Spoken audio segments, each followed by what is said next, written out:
Welcome back, ladies and gentlemen, to the Stat Daddy Podcast. My name is Zacc.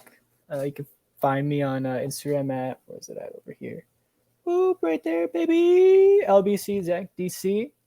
But yeah, so first things first, yeah, been on hiatus.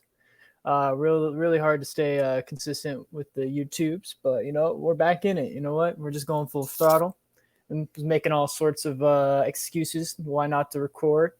It's too lazy to shave, and I was like, you know what? Maybe my facial hair is too ugly to record. Blah blah blah blah. Just the dumbest shit ever. But we out here, and we are talking about fantasy foosball.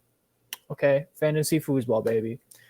First things first, though, I would like to say thank you to Chaz and Mark over at the Big Bet Sports Podcast. They were nice enough to, let me the StreamYard. So yeah, I really got no excuses anymore as far as why I'm not recording content, whether it's basketball or football related. But on today's episode, we're gonna be talking about most underrated late round values. Late round because depending on what you consider a late round to be, But we're going to be basing off of mostly PPR stats, okay? PPR, that's what I tend to play. If we want to get really, really fancy, tiered PPR, but I don't want to overwhelm anybody who hasn't heard of it before. But yeah, there's a lot of great fantasy football players. Here, before I even go into that, there's a lot of great football players out there, right? But if you're familiar with fantasy football, been playing for more than, just like a season or whatever, or maybe you haven't played at all, whatever the case may be, just because somebody's good at football in real life does not mean it's going to translate into fantasy football. Because, what's the correct word? The intangibles sometimes don't transfer over, or like the things you'd like your players to do.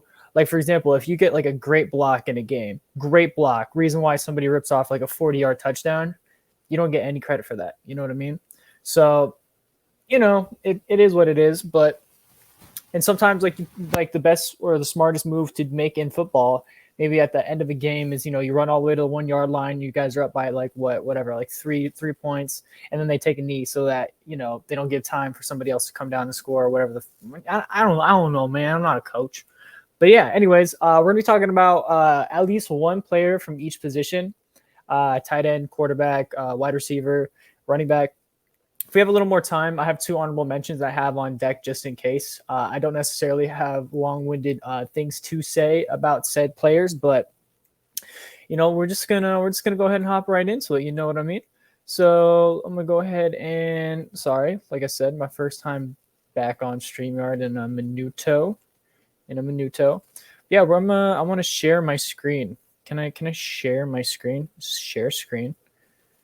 Okay. Easier with two monitors. Well, guess what, buddy? We don't have that luxury right now. So I guess. Oh, fuck it. You know what? We're gonna do this the good old fashioned way. We're just gonna cancel it. We're just gonna cancel all that mess. You feel me?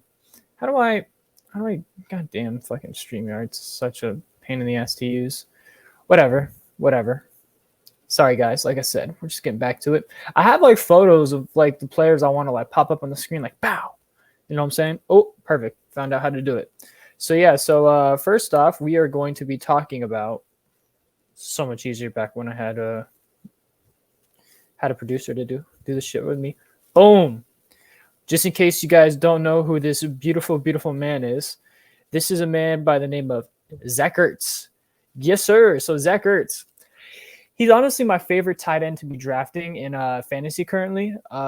There's a couple of different reasons why, but first off, he's such a value in drafts. I mean, my man Zacc Ertz is going in like I don't even know, probably the 8th to 10th round. I've been doing a lot of 10-team leagues. It's been kind of hard to get a lot of people back into fantasy on my side of things, so it's hard to get those 12-person leagues really in full swing.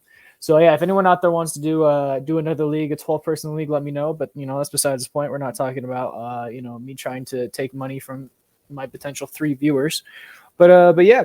So after being traded to the Cardinals halfway through the season last year, Zacc Ertz instantly became a contributor to the Cards offense.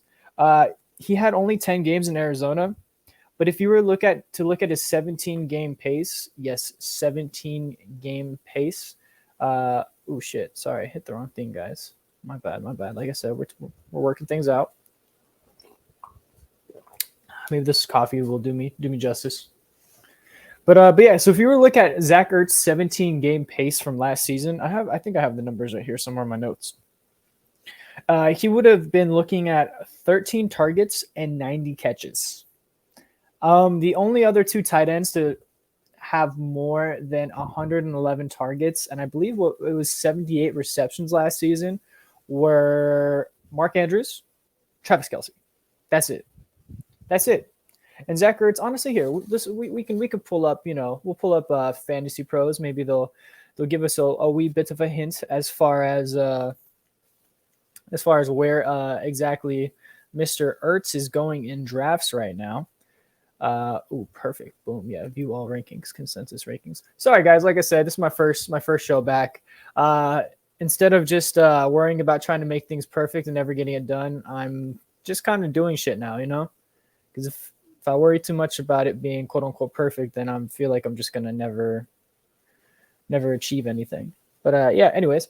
So if I'm gonna try to share my screen again. Let's hope this works out for the best. If not, then we can say we tried, or I can say I tried. You guys aren't really doing shit right now, except listening to a crazy man speak. Okay, perfect. Okay, I like this way better. Okay, can I full screen this? Okay, beautiful. So Zacc Ertz, my guy, is going at an ADP of 91. Honestly, I'm not joking. I've done a lot of mock drafts with veterans of fantasy football, like friends that I consider pretty good and know what they're talking about. And even whenever I do drafts with them, Zacc Ertz is slipping sometimes even into like the 10th round. Like I said, I've been mocking for a lot of 10-team leagues. So, that's kind of maybe a detriment because I know a lot of people play in 12-team leagues as well. 10 and 12 are usually the most common. But yeah, Zacc Ertz is just a steal in this draft. I mean, DeAndre Hopkins isn't going to be there for the first, I can't remember if it's 6 or 8 games this season, but those targets have to go somewhere, right? And with Christian Kirk leaving, I feel like Zacc Ertz, and you can even make a case for Rondale Moore. They're pretty good late round picks. Because I don't know about you guys, but after I fill out my first 7 or 8 picks, those should be guys that I'm near guaranteeing a spot on my roster, whether it's a 2 running back, 3 wide receiver, 2 flex league, or a 2 wide receiver, 2 flex league, whatever. I like to play in a lot of leagues with 2 flex instead of a kicker. I feel like kickers are kind of just like whatever. They're not very exciting. I want all the smoke. I like all the points running up consistently whenever I play, even if it means I'm getting my ass kicked by like 30, like a 230 burger against like a 190, whatever. Who cares? But anyways, yeah, so Zacc Ertz was an absolute dog. Okay, absolute dog last season. Yeah, so if we look at his statistics, yeah, my man's at 74 catches for 763 yards and 112 targets. 5 touchdowns. Yeah, finished as the tight end 6th overall. That's not bad by any means whatsoever. So if you want to take Zacc Ertz later in drafts, like there's really nothing stopping him from at least eating in the beginning of the season. And as far as like a tight end goes, like I said, the production is so replaceable if you aren't getting one of those top 2 guys, as in like a Travis Kelce or a Mark Andrews. But even with Mark Andrews, there's like a lot of risk because Lamar Jackson had a throw last year. I believe the Ravens were through the 22nd most in the NFL last season. It's still, bottom third of the league or whatever, but it was originally 31st and like 30th or 32nd and 31st or something like that. The 2 previous seasons to last season. So like from 3 seasons ago, they were damn near dead last in the NFL for throwing the rock. They're a very run heavy offense over there in Baltimore. So yeah, I'm kind of going on a little too much about my boy Zacc Ertz. Definitely not because we share the same name. My spelling's doper, but yeah, for sure. Zacc Ertz, I don't see why people are fading him so far. Sincerely, especially if like Kyler Murray's supposed to take yet another leap forward, And, like, we just kind of forgot about Zacc. You know what I mean? I remember when he was the thorn in everybody's side because everyone was waiting for him to leave so Dallas Goedert could break out. But yeah, I'd say Zach Ertz. That's my favorite tight end to draft in drafts recently. Just such a great value later in the rounds. But yeah, next up, hold on. How do I StreamYard? Yeah, we're gonna be talking about my boy, Kirk Cousins. Yes, sir. It's Kirk Cousins. So, just for shits and gigs, I'll just flash up a picture of my boy Kirk because look at him and Mr. Jefferson. Just so happy, just so excited, loving life. But yeah, I mean, Kirk Cousins, what a dog. I'll pull up his Fantasy Pros little feng shui thing as well. What does Fantasy Pros have him ranked as? Actually, I'm really curious. Damn, they have him as the QB 15. Okay, this is actually perfect for not really an argument I'm making, but somewhat of an argument I'm making for him. Yeah, so Kirk Cousins. Let me pop this up so you guys know I'm not capping out my booty right now. Boop. Alrighty, and Mr. Kurt, share. Yeah. Don't mind the ads. Don't mind the ads. I'm sorry, guys. I don't have ad blocker. Fuck Dave and Buster's. I got kicked out of there one time. Sorry, I'm as you guys can tell, I'm very easily distracted. Very, very easily distracted. You know what I mean? But yeah, Kirk Cousins is an absolute dog. Absolute dog. And it's only going to get better this season. Average ADP of 107. So if you're in a 10-team league, he's going like towards, the mid to late 10th round. But honestly, I've seen him go in like the 12th round, even 13th, sometimes undrafted whenever it comes to one quarterback leagues. In 2 quarterback leagues, I love Kirk Cousins. I love me some Kirk Cousins. I usually take like a Lamar Jackson or like somebody of that nature, somebody with like some rushing upside in the 2nd round, or like a Jalen Hurts in the 3-4 turn if he falls. Kind of nervous about Jalen Hurts, but we're not talking about him today. We're talking about my boy Kurt right now. So yeah, I have a long-winded monologue, so if you guys will allow me. Over the last 2 seasons, he's thrown for at least 4,200 passing yards and 33 touchdowns. With the newly upgraded playbook due to the hire of a guy named Kevin O'Connell, who was the offensive coordinator of the Rams, they should completely flip the script. So Kirk Cousins was thrown for 4,200 passing yards and 33 touchdowns with only, I believe it was like on average, like 7 picks or something like that, 7 or 10 picks a season, which for Kirk Cousins isn't too shabby if I'm being really realistic. But yeah, he was doing that in one of the most run-heavy offenses last season, and now they're going to be one of the more pass-heavy offenses. So, shout out to Chaz, boy, just hit me up. Let me let's all say hi to Mr. Chazzy Cade. How about y'all just give him a good wave from behind your camera. Sorry, I'm just as I said before, I'm all over the place. These will get better as time goes on. But yeah, sorry. As I was saying, the Rams last season, Kevin O'Connell was the offensive coordinator for the Rams, or one of them. The Rams had the 5th most passing yards last season and the 2nd most passing touchdowns. Yes, they did have Cooper Kupp, OBJ, Robert Woods for the majority of the season, and they had Matthew Stafford tossing that rock. You feel me? They were slanging that thing.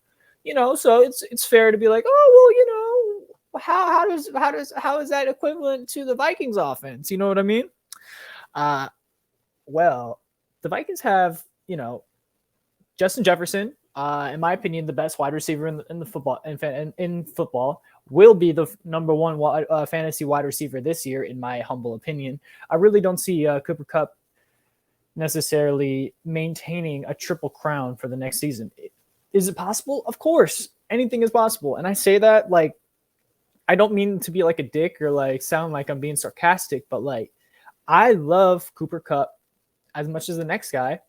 But it's just not realistic for them to be giving him that sort of workload all over again. But yeah, that's besides the point. We're not talking about Cooper Kupp right now. Sorry, guys. Sorry.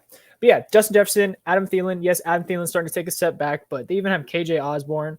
And honestly, I think Dalvin Cook is, Dalvin Cook. He can catch the rock too. He can break off for decent runs. There's no reason why Kirk Cousins, can't have a similar season to what Matthew Stafford had last season. You feel me? And he also is going, I believe Matthew Stafford has an ADP of like 87 or something like that. Like, so he's going like on average, whatever, whatever. If you really want to trust these websites and stuff, really differs depending on, differs depending on where you try to draft or get your rankings from. But yeah, like Matt Stafford's going a whole 22, picks like before Mr. Cousins. So if we're really taking into consideration all that, like Kirk Cousins is a value. And, it's tough because I don't know. I know a lot of people are skeptical about Kirk Cousins, but honestly, my boy Kirk, I don't know. I think he can get it done. I think I have it somewhere in my notes. Let me just consult. So I'm trying to go off the dome right now, and I have people texting me, and ADHD's kicking in. Try not to drink coffee. Try not to drink my try not to huff on my vape right now. But you know what? Fuck it. We all have our vices. We all have our vices. But yeah, so if you're kind of skeptical, Kirk can do it. He had a similar offense under a pretty decent coach, like in around like for like 3 years. I think it was with the Washington Commanders or whatever they are now. The Hiawathas, if you will. I can make that joke. I'm like an eighth Comanche. It's all good. But yeah, he had a coach named Sean McVay back in 2016, where, he just helped Kirk Cousins throw for 4,900 plus passing yards. Career best, anybody? Career best. But yeah, Stafford last season threw for about 600-ish pass attempts, while Kirk Cousins is only averaging around, like, I believe it's like 550 to 560. I take that back. I think it's actually like in like the 560 range the last 2 seasons. 3 seasons. So if you were to throw the rock 40 more times than he usually does, I mean, I'm projecting he could potentially crack, I don't know, the top 10 of QBs, if touchdowns go the right way and Justin Jefferson is dominating everybody like how he's dominating everybody in practice so far in the preseason. He could creep into the top 8 maybe for fantasy, maybe. That's a stretch, but hey, with these late round guys, like I said, even if he were to crack top 10, bro, that's way better than drafting, I don't know, way better value than drafting some of these other quarterbacks who may even be in 6 through 10 this season, but you're spending a whole 50 picks earlier. I've been rambling on about Kurt a little too much, so we're gonna stop right there. We'll stop talking about my boy Kirk. But hold on, Mr. Chat is just hitting me up.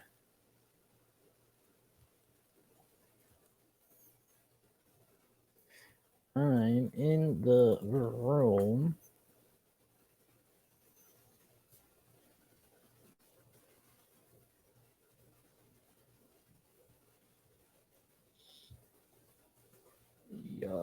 Stream yard so you can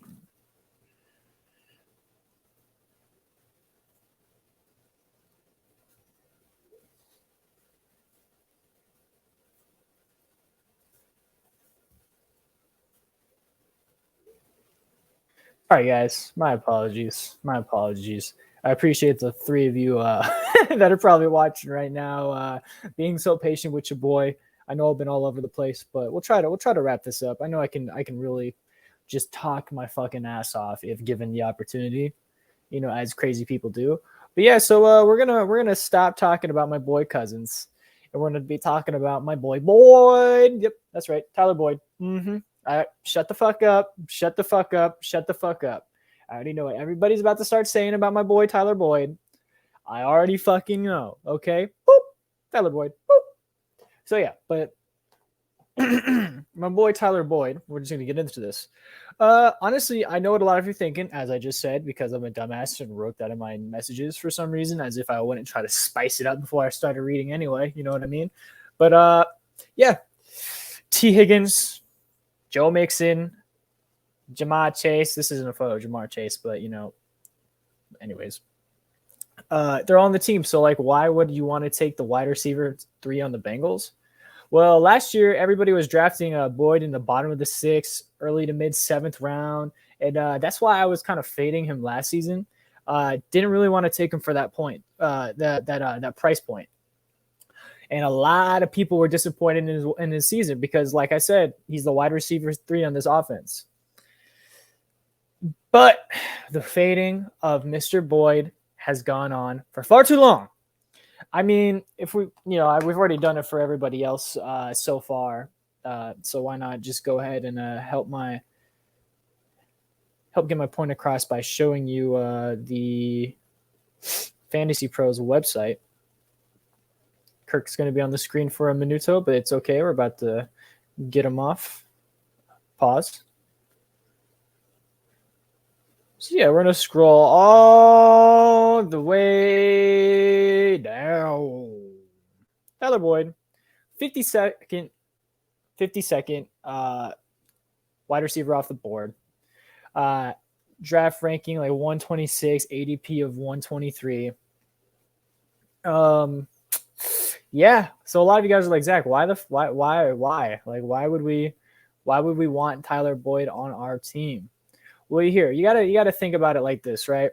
You gotta think about it like this.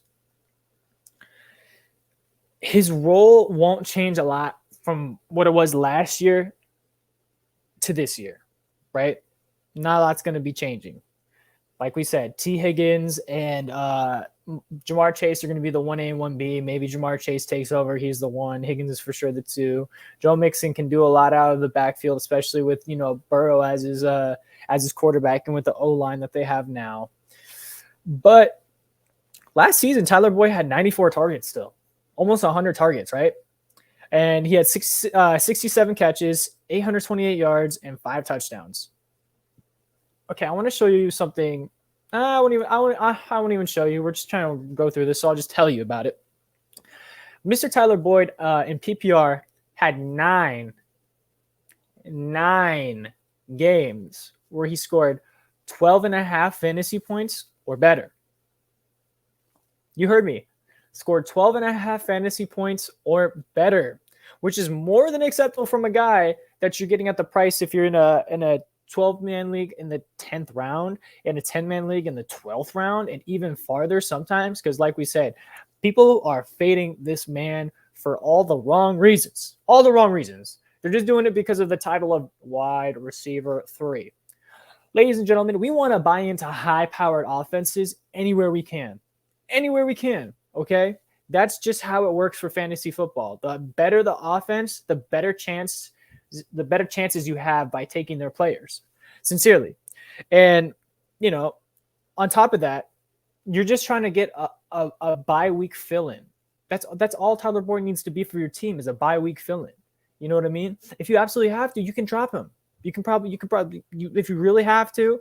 Every year there's a running back or two like stud that just emerges within the first 2 weeks of fantasy. If you really feel the need to, you already have a lot of wide receiver depth on your team, you can drop Mr. Boyd. It's okay. Nobody's going to fault you completely. You feel me? But yeah, Tyler Boyd, the slander is disgusting. And on top of that, Tyler Boyd ran 94% of like his routes last season when he was on the field. That's top 10 in the NFL. I'm pretty sure. But yeah, I mean, bro, if he's running routes 95% of the time, that means that there's 95% of the time he's on the field, there's a chance the ball's coming his way, which is really, really, really, really difficult to kind of turn down, especially, like I said, for a 10th to 12th round flyer, depending on how many people in your league. Why not? But yeah, plus if Chase or Higgins goes down for any number of games, you have a premium wide receiver handcuff. And honestly, wide receivers get disrespected in fantasy football because of, just like running back scarcity, tight end scarcity. If you're in a 1 QB league, quarterbacks are a dime a dozen. Wide receivers are a dime a dozen. Even whenever you have like a three wide receiver league, like sometimes like wide receivers still like there's a lot of them. But yeah, nothing wrong with having one of the best premium handcuff wide receivers in fantasy football. And on top of that, a bye week fill-in, yeah, Give me all the Tyler Boyd I can get after the 10th to 12th round. So, all right, last gentleman we shall be talking about today. Hold on, let me go ahead and exit this full screen right now. Let's see. We're going to go ahead and view Fantasy Pros. A lot of people of people are probably already kind of ooh, shit. That wasn't even on PPR. Real quick, let's just go back down here. We'll just go back down here for shites and gigs. Did his his shit's pretty much still the same. Yeah, come on, guys. Tyler Boyd slander, we gotta fucking chill with it. But yeah, the next gentleman we're gonna be talking about is somebody I've been yelling about all fucking season long. All season long. My boy Rhamondre Stevenson. Okay, Rhamondre Stevenson is, in my opinion, probably like the league-winning running back you would want to select in the 2022 fantasy football draft of your choice. Let me go ahead and take off the Tyler Boyd banner, Boop. Rhamondre Stevenson. Did I spell his name right before? Oh, hell yeah. I'm kind of surprised I remembered.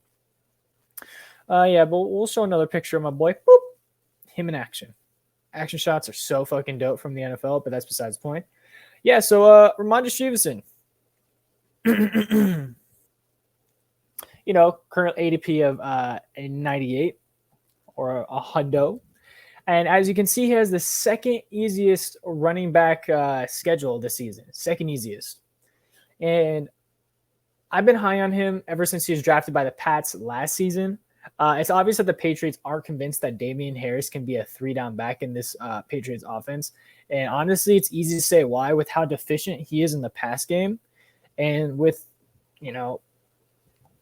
the Patriots coming out and selecting 2 more rookie running backs this season, I feel like it kind of solidifies my doubts that I had about Damien Harris being like, that guy up in Foxborough.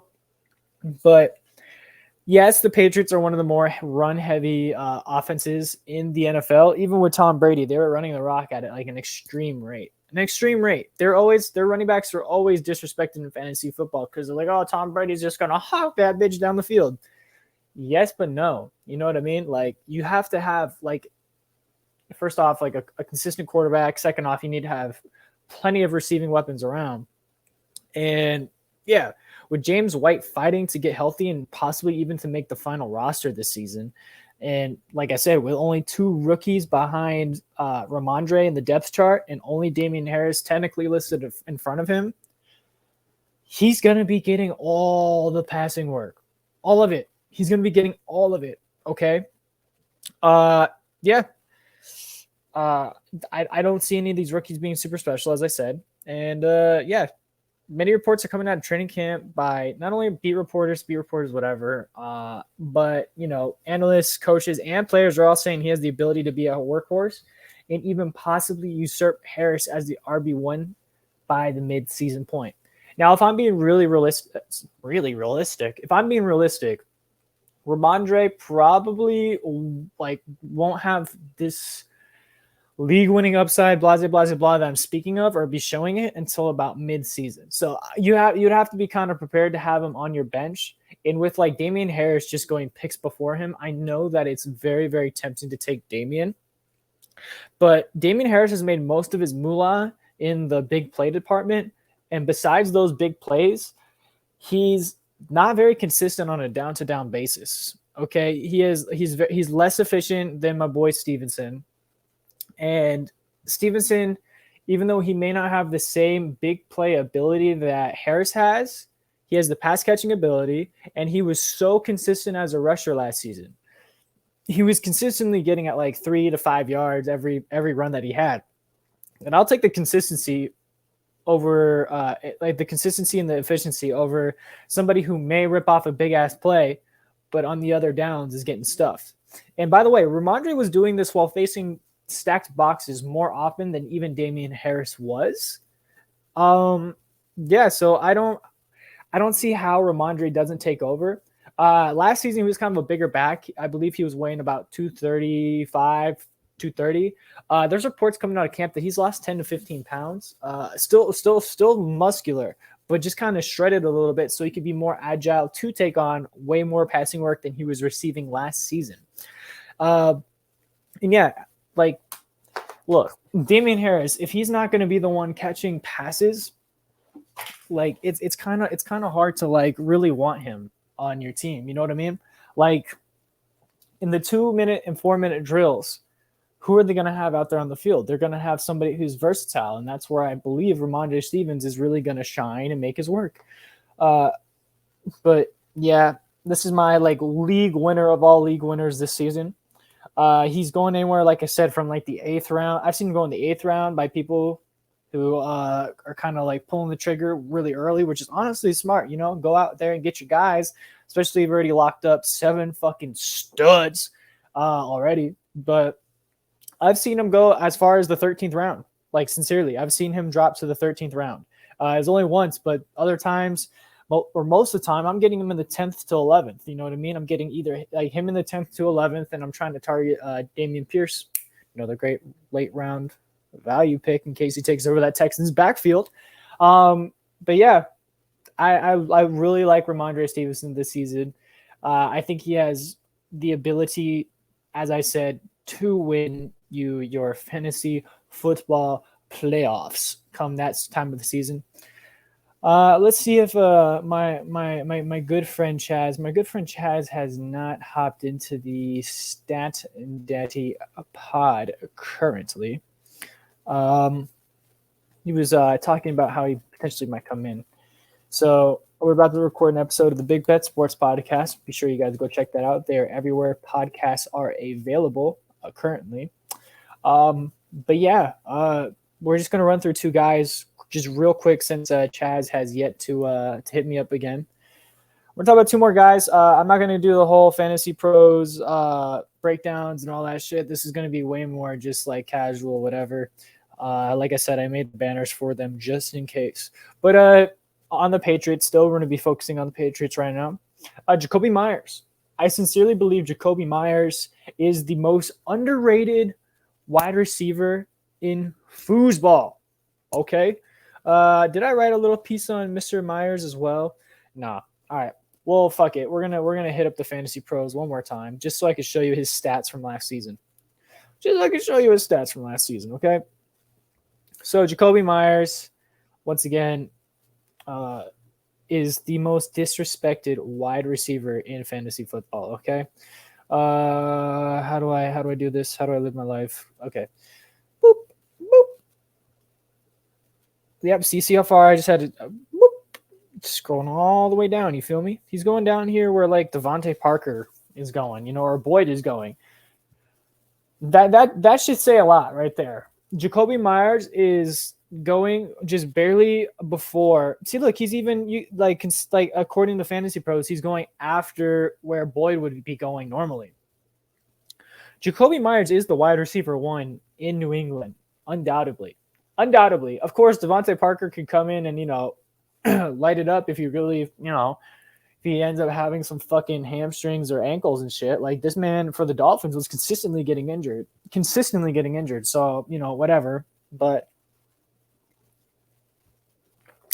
Fuck! I wish I had the charts up. It's gonna be too much time to find them. But Mr. Jakobi is one of the best separators in the NFL. Right now, they're projecting him to have only around 4 touchdowns. That's all good. Honestly, that's all gravy. A lot of people are saying that touchdown regression, statistically, he should be scoring way more touchdowns than he is. We were saying the same thing about DJ Moore the last couple seasons, and nothing really came to fruition in the touchdown department as far as like being the guy that's going to consistently score a ton of tutties. So I'm not going to put that on. Mr. Jakobi. But yeah, Jakobi, what did he have last season? I'm so sorry. I'm like all over the place. Stats. We'll go to stats real quick. So, yeah, he had 83 catches, 126 targets, 866 yards and 2 tutties. Like I said, the touchdown department, honestly, I don't want to say that, Jakobi touchdown regression means, he should be scoring way more. Yes, he should be scoring way more, but if it looks like a duck, walks like a duck, quacks like a duck, it's probably a fucking duck. You know what I mean? So, Jakobi Meyers, my boy, I'm taking you. Don't worry, bro. I'll show you love. I will show you love. If I'm getting him in the 12th, 13th round of a PPR fantasy football league, I can't be upset. Once again, like he could like take that next leap.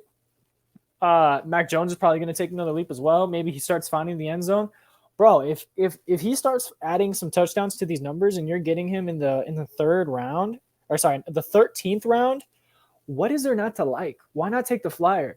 I've seen way more people drafting Devontae Parker over him. Like Jakobi Meyers makes his money in the slot. Okay, in the slot. Devontae Parker, he's more of like an outside guy, and maybe he'll take even some more pressure off of him. But I really could see Jakobi having at least a similar season to what he had last year. And like I said, in the 13th round, ain't nothing wrong with that, baby. Ain't nothing wrong with that. So yeah, Jakobi Meyers for sure is going to be my, another one of my late round targets. Not necessarily a sleeper because I'm already up, baby. I've had 2 cups of coffee. I'm here for it. You know what I mean? But yeah, my boy Jakobi, I love him a lot. Oh damn, I thought I've been showing his stats the whole time. I apologize, guys. Real quick, I'll just go ahead and show you one more time. Show you that I'm not capping out to my booty. But yeah, 83 catches, 126 targets. If you're getting a wide receiver who's getting 120 to 130 targets in the 13th round, what the fuck? Like that's a steal, dog. That's a steal. So yeah, Jakobi Meyers once again is another one of those players I really, really, really, really have a lot of shares of, at least in my fantasy football mock drafts, because why the fuck not? I mean, my boy is chef kisses as far as a separator goes. Like I said, he's one of the best separators in the NFL. I wish I could pull up the charts right now, but he's like separates on like, I think he wins like 55% of like his routes, whether it's man, zone, whatever coverage. And in the NFL, that's a pretty decent rate. So yeah, I'll be taking a lot of Jakobi in drafts, a lot of Jakobi. There is one more player I guess I can just speak on real quick. I think I have his photo. I could flash up his photo real quick, but that's going to be Jalen Tolbert. So Michael Gallup, he's going to be injured to start the season. Most likely won't be back in time. And with Amari Cooper out of Dallas now, I mean, there's nobody else to really soak up those targets. I mean, yes, of course, Dalton Schultz could be, that guy for him. But like, bro, Tolbert's he's projected to be the wide receiver 2 in this offense come week 1 for the Cowboys. If he can like really light it up first week, second week, I feel like he can carve himself out that a role in this offense and even possibly knock Michael Gallup down to the wide receiver 3 for this offense. Cedric Wilson is no longer there either. He's now on the Dolphins. Like I said before, Amari Cooper's on the Browns. Like, there's just going to be so many vacant targets. And, of course, Dalton Schultz is going to be disrespected. Like, I don't think people are going to be covering him any more than they were last season. So, yeah, I could really see Tolbert making a case to be, like, one of the best, like, literal last-round picks. Like, I get him in literally 9.5 out of 10 drafts that I do. He's there in the final round or just undrafted. I would highly recommend scooping him up because if he blows up, everybody's going to want to get him off the waiver wire. Everybody. And who knows, maybe Michael Gallup comes back and he's not 100%, for a couple of weeks, whatever the case may be.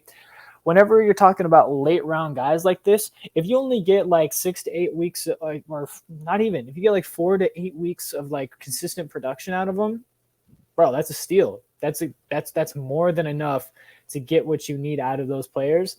Like this, it's fantasy football. We're using these guys' points to try to help us win some money. You feel me? So cool. If my 17th, 16th round pick can give me 4 weeks of like consistent production or be used as trade bait or whatever the case may be, boom, I'm doing it. I'm taking it. But But yeah, guys, that's really it. So yeah, these are my favorite late round fantasy football players to be drafting so far this season.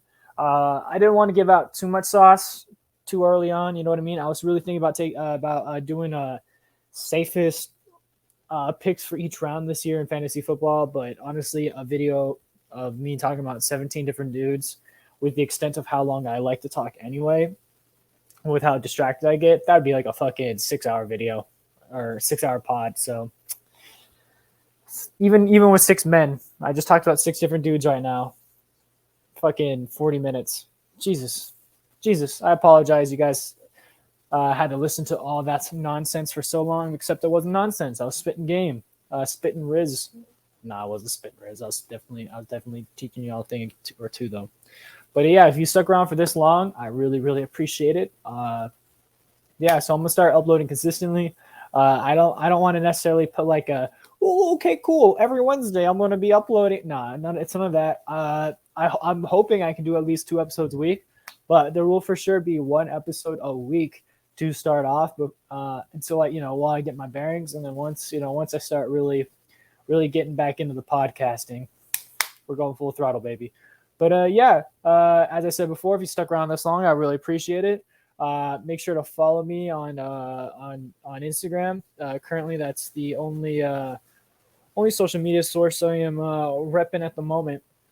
But yeah, Stat Daddy Podcast at LBC Zacc DC on YouTube and Instagram. Once again, shout out to the Big Bet Podcast with Chaz and Mark. I appreciate y'all for helping me even get to this point. And yeah, go check me out on this next episode of, what's today's date? Today's August 10th. So yeah, check me out on the August 10th, August 11th episode of the Big Bet Podcast as well. Come say hello. But thanks, guys. Appreciate y'all. Peace.